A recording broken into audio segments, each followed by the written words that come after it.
Well,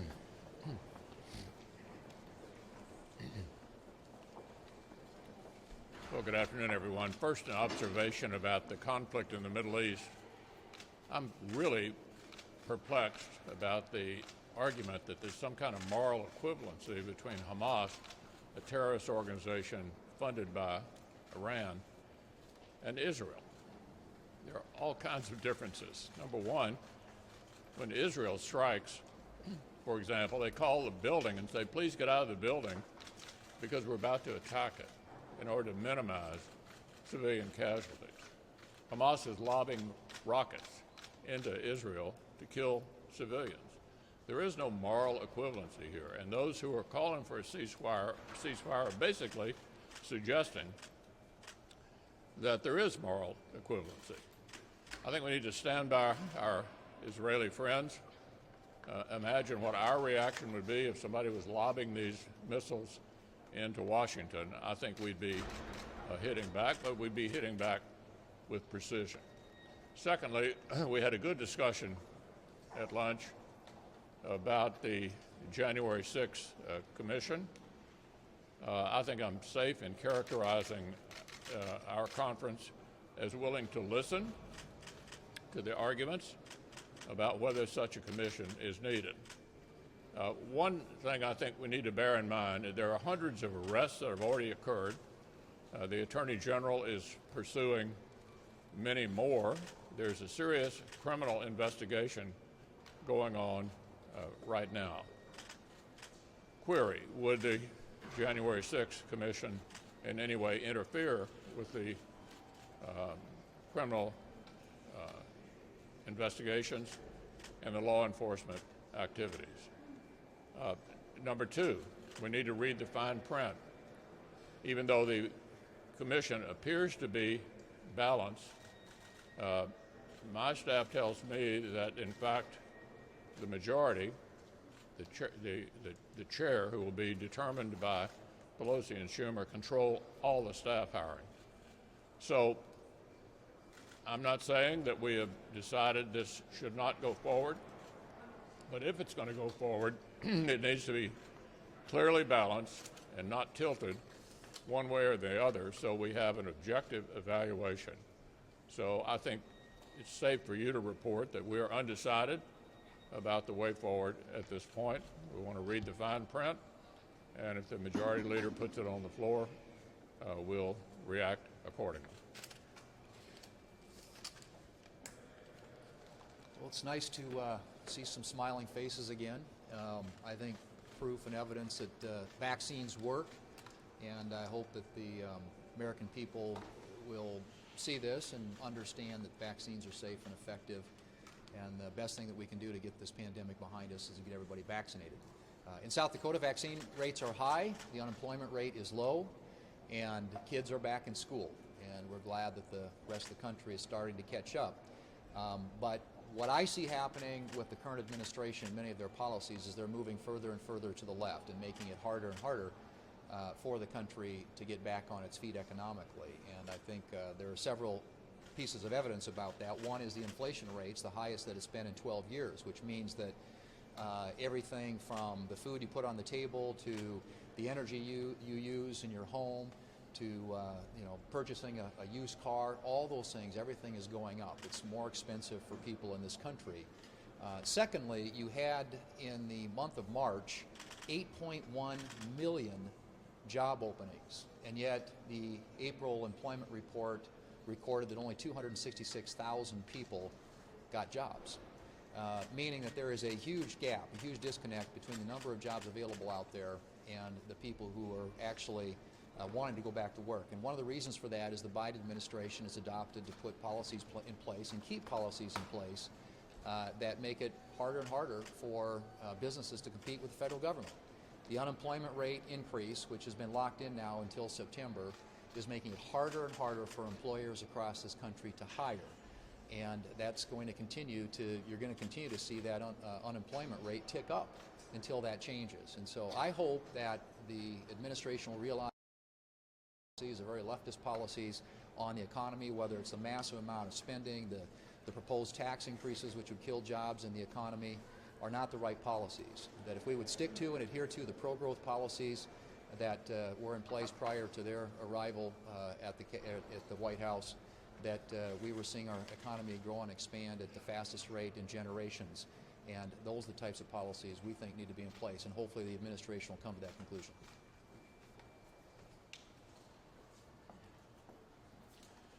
Well, inflation is actually roaring back. The price hikes are such that it's the largest since 2008. And it's hitting people in their wallets when they buy gas, when they buy groceries, you name it. Gas prices are now over $3 a gallon. The last time we've had that in the United States was 7 years ago. And when you take a look at the Biden administration and their deliberate policies of attacking American energy, there's no surprise that energy prices are up. This is predictable, and it would have been preventable. Right now, we're using more oil imported from Vladimir Putin and Russia than we're using oil from Alaska.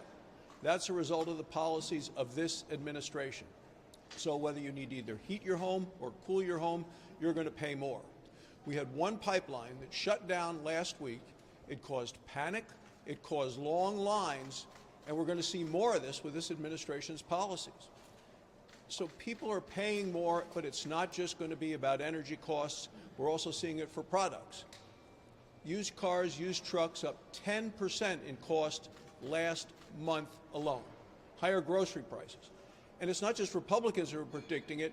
President Obama's Secretary of Treasury, had said that this was going to happen if you continue with this massive amount of spending of this administration. They saw this with the last so-called stimulus bill, a coronavirus relief, which wasn't about coronavirus relief. It was going to overheat the economy. That is exactly what happened. And President Obama's Secretary of Treasury said the thing that was a surprise to him was that the inflation has gone up so quickly, and faster than he would have ever expected. We're going to see more of this if President Biden continues with these policies of taxing and spending. And guess what the House wants to do? More liberals came out and said, no, $6 trillion isn't enough. Last night, they came out with a counteroffer to their own offer, and they've gone up to $7.1 trillion. This is administration and Democrats who are absolutely have a misguided obsession with taxing and spending, and this is going to be to the detriment of the American people. Well, for the first time in a long time at home, I think all of us are hearing about inflation. The other thing we're hearing about that we've been hearing about now for weeks and months is people just don't want to go to work. That there are more jobs than there are people that want to go to work, and a lot of that is caused by the federal government. If you add the $300 a week to the average state unemployment, your weekly unemployment, including that $300, is $618 a week. If you can make more than $15 an hour by staying home, a lot of people can't make that right now going to work. It doesn't mean that $15 an hour is the problem. It means paying people too much not to work is a problem. I talked to a person last week who runs a theme park, Branson, Missouri, been there for years, one of the great theme parks in the country, Silver Dollar City. He said we could hire 150 people in the morning if we could find them in the morning. I talked to a guy who runs a chain of hotels. He said our problem is not the customers anymore, it's being able to handle the customers. He said we could rent more rooms, we could fill more rooms if we could clean more rooms, and we're having to turn people away because we don't have the staff it takes to run the hotel the way we'd need to run it. 21 states have either already stopped or announced they're going to stop accepting the $300 additional federal money. Washington, D.C. is creating a problem here that states are having to solve one by one on their own. It's time we realize the problem we're creating both with inflation and a shortage of workers in the country, and we need to have that discussion. Yesterday was tax day, and it should serve as a good reminder for all of us who is really paying for all of this extreme spending that the Democrats are doing, and that's the American people. It's hard-working American people. And what we see coming out of the Biden administration is some plans to start raising taxes on these very same hardworking Iowans and Americans. One of the provisions in Joe Biden's tax policy plan is to eliminate a provision that allows farmers and small businesses to pass on their assets without incurring huge tax liabilities. That is really important for the folks back home. We see another provision that would end the cap on the state and local tax provisions for our liberal coastal elites. And I've got to get this right. They're deductions. It would end repealing the cap on state and local tax deductions. Again, the SALT. And I have to get this right. I'm going to quote this, okay? Everybody pay close attention because the quote is from AOC, folks. AOC says, this is a, quote, gift to billionaires, end quote, and a, quote, giveaway to the rich, end quote. And you get it here first, folks. This is probably the only time that I will ever agree with AOC. Okay, these tax provisions that are being promoted by the Biden administration, they really are in certain areas a giveaway to billionaires. Okay, if we have the extreme left saying these are giveaways, and obviously hearing from my hardworking Iowans back home that have worked their entire lives to put together their farms, their small businesses, they are pushing against these tax policies. I haven't heard of many folks that believe this is the right thing to do. So again, we've got to end the taxing and the spending. This is not good for our economy, not good for our recovery. And I hope the Biden administration is not only listening to AOC, but also just plain old hardworking Americans. The phrase that best describes the Biden Democrat agenda is systemic socialism. You know, other than Bernie Sanders and AOC, they don't like to talk about socialism because they know the American public is completely against socialism. But let's look at what they're doing. They're talking about redistribution of wealth, that's socialism, check. High taxes, that's socialism. Bigger government, that's what they want, socialism. They want to take away our rights, the First Amendment rights and Second Amendment rights, that's socialism. And what else happens with socialism? Prices go up. If you just look over the last 14 months, lumber prices are up almost double. Meat prices, 16%. Gas prices, 49%. Bread and grain prices, 68%. Now, who does it hurt? It hurts the poor. It hurts somebody on fixed income. Their wages don't go up like that. And so the Democrats say they care about those people, but it's the opposite. Their systemic socialism hurts the poor and hurts the people on fixed income. You said recently that you thought an infrastructure package of about $600 billion to $800 billion, that might be something in that range. How firm are you on that upper limit? Would you go above $800 billion? Well, I've asked Senator Capito to be our leader on that, and she's produced a bill of around $600 billion that she thinks makes sense. As you know, 5 of our members met with the president on that subject. They are today meeting with the Secretary of Transportation and the Secretary of Commerce, and I'm going to defer to her. She's in the lead on this, and I'm comfortable with where she's taken us so far. Are you open to bipartisan negotiations on the 1-6 Commission? Will you all propose what you'd like to see, the changes with the House and with the Senate Democrats? Yeah, I think I pretty accurately described where we are. We're talking about this. You know, what is the composition of it? Is it truly balanced? And also trying not to ignore what's already happening. The Justice Department is aggressively pursuing the people who encroached on the Capitol. Senator Blunt, Senator Portman, through the Rules Committee and Homeland Security, are in the middle of a study.